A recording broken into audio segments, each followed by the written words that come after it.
नमस्कार दोस्तों, स्वागत है आपका द इनसाइट 2025 पर। मैं हूं सुब्रतो और आज हम पहुंचे हैं उस मुकाम पर जहां से न सिर्फ ये किताब इनविंसिबल थिंकिंग यानी अपराजित सोच समाप्त होती है, बल्कि शुरू होती है एक नई सोच, एक नई दिशा और एक नई उड़ान। पिछले 3 भागों में हमने जाना कि कैसे हमारी सोच हमारी तकदीर से बड़ी होती है, कैसे मुश्किलों को हराया जा सकता है केवल अदृश्य साहस से, और कैसे हम विचारों की शक्ति से अपने जीवन की दिशा बदल सकते हैं। अब हम पहुंच चुके हैं इस किताब की सबसे निर्णायक मंजिल पर, अपराजित सोच की शक्ति नामक भाग पर। ये कोई साधारण अध्याय नहीं है। ये उस सोच की बात करता है जो मुश्किलों में भी घबराती नहीं, जो हार के बीच भी जीत का रास्ता तलाशती है।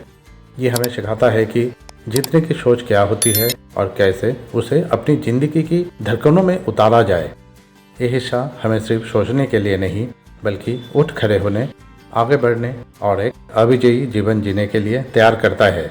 तो चलिए आज इस आखिरी हिस्से में उतरते हैं एक नए साहस, नई रोशनी और नई सोच के साथ, क्योंकि अब बात सिर्फ विचारों की नहीं, अब बात है अपराजित बनने की।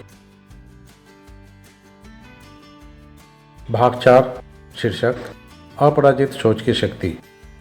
असली जीत वही है जो सोच में शुरू होती है। अपराजित सोच कभी हार नहीं मानती। इस आखिरी चौथा भाग को एक एक करके देखते चलेंगे। पहला, आत्मचिंतन और प्रगति को जोड़ने वाला सिद्धांत। सफलता सिर्फ बाहर की दुनिया में नहीं मिलती, बल्कि वो तो हमारे भीतर की गहराइयों में उपजती है। आत्मचिंतन का मतलब है खुद से पूछना, मैं कौन हूँ, मैं कहाँ जा रहा हूँ। जब आप नियमित रूप से खुद के साथ संवाद करते हैं, तब आपका मन दिशाहीन नहीं रहता। जैसे एक नदी का जल अगर अपने स्रोत को भूल जाए तो वह सूख जाएगा, वैसे ही इंसान अगर आत्मचिंतन छोड़ दे तो उसकी प्रगति रुक जाती है। दूसरा हिस्सा, दृश्यमान जगत में अपराजित सोच की शक्ति। हम जो भी देखते हैं, समस्याएं, संघर्ष या असफलताएं, वो सब बाहरी दुनिया का हिस्सा है।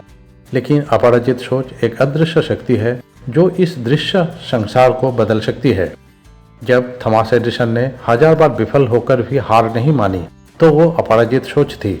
ऐसी सोच आपके चारों ओर के हालात को झुका सकती है। अध्याय का तीसरा हिस्सा, अपनी आत्मा के विकास के लिए मुश्किलों को अपनी ताकत बनाए। मुसीबतें इंसान को या तो तोड़ देती है या बना देती है। जब कोई तकलीफ आती है तो वो अपनी आत्मा को मांझती है, तराशती है। जैसे लोहा आग में तपकर ही तलवार बनता है, वैसे ही आपकी आत्मा मुश्किलों में ही तेज होती है। अगली बार कोई कठिनाई आए तो पूछिए, मैं इससे क्या सीख सकता हूँ। अपने वक्त का खुद मालिक बने। समय को अगर आपने नहीं संभाला तो समय आपको संभाल लेगा। अपराजित सोच का मतलब है हर क्षण को संजोना, हर पल को जीना। मोबाइल, टीवी या व्यर्थ की चिंता में जो समय गवा दिया वो कभी लौटेगा नहीं। सुबह जल्दी उठे, अपनी प्राथमिकताएं तय करें, तभी आप वक्त के मालिक बनेंगे। बांस की शक्ति जो गांठ बनाती है। बांस जब बढ़ता है तो उसमें गांठ बनती हैं और यही गांठ उसे मजबूत बनाती है। हमारे जीवन की बाधाएं भी वैसे ही है। हर असफलता, हर ठोकर एक गांठ है जो आपको ऊंचा उठाने की तैयारी कर रही है। बांस कभी सीधा नहीं बढ़ता, वो रुक रुक कर गांठ दर गांठ ऊपर चढ़ता है। प्रतिकूल माहौल में वार्षिक छल्ले तैयार करना।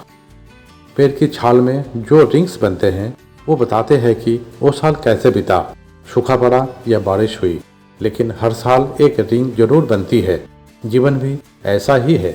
चाहे हालात कैसे भी हो, कुछ ना कुछ सीखा जा सकता है। हर कठिन समय आपके अनुभवों की एक नई परत जोड़ता है।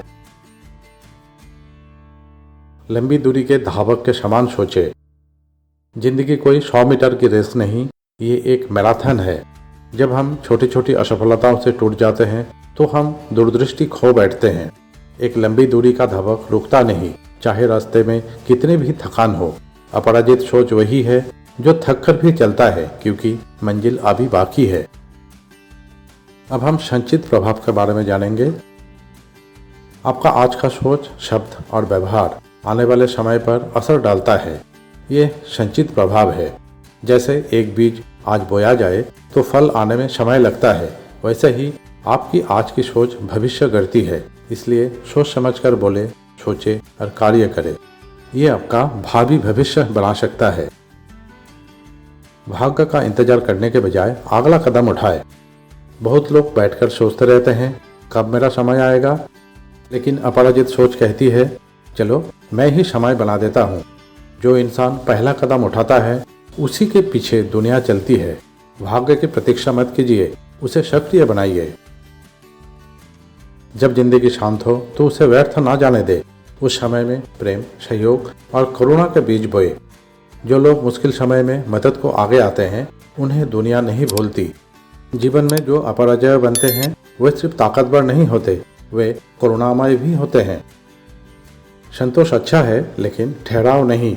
हर दिन खुद से पूछिए, क्या मैं एक पायदान और ऊपर जा सकता हूँ? एक सोपान ऊपर का लक्ष्य निर्धारित करें। सफलता कोई मंजिल नहीं, ये एक यात्रा है। जो अपराजित सोच वाला व्यक्ति होता है वो एक शिखर पर पहुंचकर अगला शिखर देखता है। नमनशील होकर विचार करे और मुसीबत को लाभ में बदल दे। नम्रता कोई कमजोरी नहीं, ये एक गहरी ताकत है।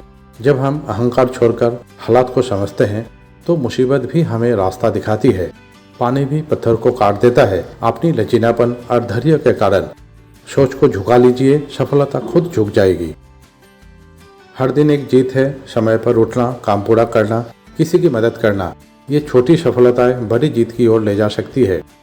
अपराजित सोच ये नहीं कहती कि आप आज ही महान बन जाए।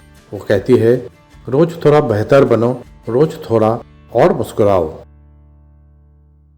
दोस्तों, अभी आपने सुना अपराजित सोच की शक्ति का वो अंतिम अध्याय जिसने हमारे सोचने के तरीका ही बदल दिया।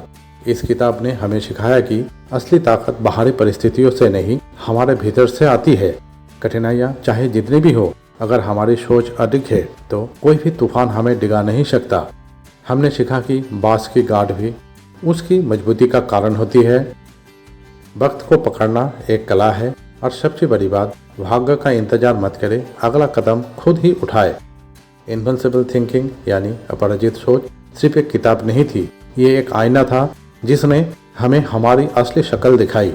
एक टॉर्च थी जिसने हमें अंधेरे में भी रास्ता दिखाया।